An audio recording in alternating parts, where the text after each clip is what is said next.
नमस्कार दोस्तों, मैं Pankaj Chamola. Welcome back Chamola the comment zone. और आज का टॉपिक है हमारा लायबिलिटी। तो चलिए स्टार्ट करते हैं विदाउट वेस्टिंग टाइम।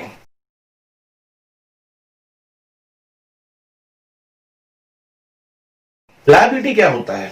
लायबिलिटी का मतलब है उधार। कि जब भी ये वर्ड जो है ये सबको पता है, मोस्टली सबने सुन रखा है कि लायबिलिटी पता है जी, उधार होता है। तो आइए इसको थोड़ा और समझ लेते हैं इसके बारे में। तो सबसे पहले लायबिलिटी वर्ड को ही डिफाइन कर लेते हैं। लायबिलिटी होता है विच ओज टू आउटसाइडर। ठीक है, तो ये हो गई इंग्लिश की लाइन। अब आते हैं इसकी हिंदी मीनिंग में। लायबिलिटी को समझाने के लिए मैं आपके सामने पे दो नजरिए पेश करूंगा। पहला जनरल लाइफ और दूसरा अकाउंटिंग टर्म्स, कंपनी के वे से। जनरल लाइफ में क्या होता है लायबिलिटी? लायबिलिटी का मतलब होता है उधार। अब उधार जो होता है वो चार तरीके का होता है। पहला, आपने किसी से उधार लिया हो पैसा, आपको जरूरत थी, आपने किसी से पैसा उधार ले लिया, राइट। दूसरा, आपने किसी से सामान उधार में खरीद लिया। आप गए दुकान में, जाके आपने पैसे कम पड़ गए आपको, आपने कहा ठीक है, आपने 10,000 का सामान ले लिया और आपके पास उस टाइम पे मान लो 4, 5, 6, 7 हजार रुपए थे। आपने दिया, आपने कहा ठीक है, जान पहचान नहीं, मैं बाद में दे दूंगा, और दुकानदार ने भी आपको दे दिया। तो वो हो गया उधार में आपने सामान खरीदा। तीसरा, किसी बंदे ने आपके लिए आपको अपनी सर्विस दी है उधार में। जैसे आपको कहीं जाना था, एक शहर से दूसरे शहर जाना था, और आपकी गली में कोई रहता है ट्रांसपोर्ट वाला, आपने उससे बोला कि भाई साहब मुझे जाना बट अभी अर्जेंट, मेरे पास पूरे पैसे नहीं है या बिल्कुल भी नहीं है, तो ये मेरा काम कर दो। ठीक है, तो उसने आपको एक सर्विस प्रोवाइड कर दी, ये समझ सकते हो। ठीक है, उसने कहा ठीक है बाद में दे देना, मैं भी आपकी हेल्प कर देता हूँ या सर्विस आपको प्रोवाइड कर देता हूँ। तो पहला, आपने पैसा उधार लिया। दूसरा, आपने सामान उधार में खरीदा। तीसरा, आपने किसी से सर्विस उधार ली। चौथा होता है एक और, जिसको हम बोलते हैं एहसान या फेवर।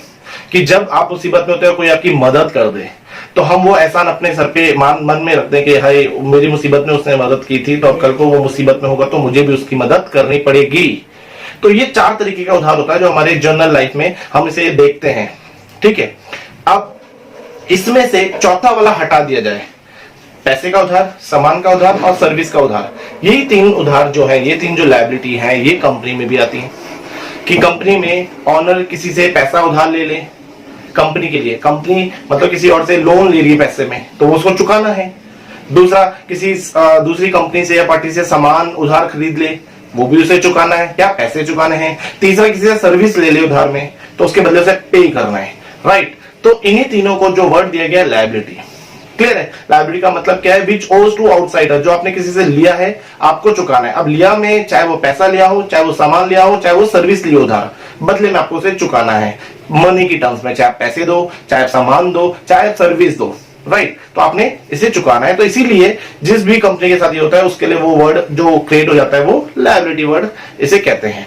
ठीक है, यहाँ पे क्लियर हो गया। अगर इसको समझ में अभी भी नहीं आया तो इसको और तरीके से समझ सकते हैं। आप किसी को प्रैक्टिकल एग्जांपल देना हो कि दो कंपनी है या दो लोग हैं जिनके बीच में डील हो रहा है, मान लो एबीसी कंपनी और XYZ कंपनी। अब एबीसी कंपनी और XYZ कंपनी के बीच में डील हुआ है। एबीसी ने अपना काम कर दिया, जो भी चीज थी एबीसी ने अपना काम कर दिया, अपनी चाहे सर्विस दे दी, अपना सामान दे दिया या अपने पैसे खर्च कर दिए। अब XYZ के लिए जो काम रह गया ना, वो XYZ के लिए लायबिलिटी है। वो XYZ के लिए क्या है? लायबिलिटी है। ठीक है, दो कंपनीज थी, एक ने अपना काम पूरा कर दिया, अब दूसरे के लिए जो रह गया है काम करना, वो उसके लिए क्या है? लायबिलिटी है। ठीक है, क्लियर हो गई बात। अब इसके कुछ एग्जांपल ले लेते हैं। ठीक है, जैसे कि आप हमारी लाइफ में देखेंगे, जनरल लाइफ में हम क्या करते हैं, बिजली का बिल। तो हम और कंपनी के बीच में, BSES और हमारे बीच में डील चल रही है। ठीक है ना? क्या कि BSES पहले हमें सर्विस प्रोवाइड करते हैं 1 महीने तक। अब उन्होंने अपना काम कर दिया, मंथ एंड में वो हमें बिल भेजते हैं, उस पर लिखा था ड्यू डेट कि इस डेट तक आप ये बिल जमा कर देना। तो वो बिल पे करना हमारी क्या है? लायबिलिटी है, क्योंकि हम उसका बेनिफिट उठा चुके हैं।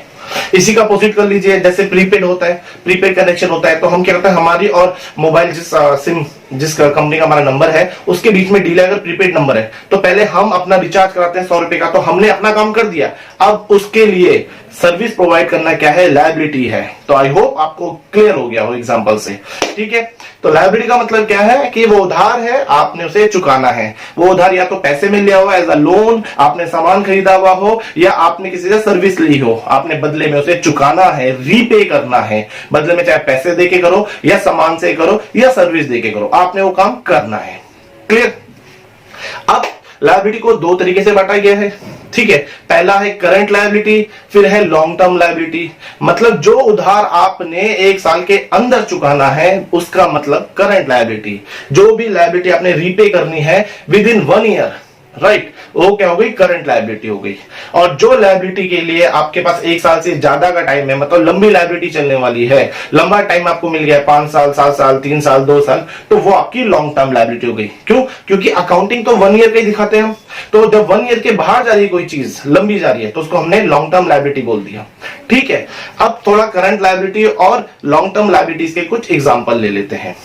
क्या है कि करंट लायबिलिटी में आ गया आपका आउटस्टैंडिंग रेंट, आउटस्टैंडिंग सैलरी।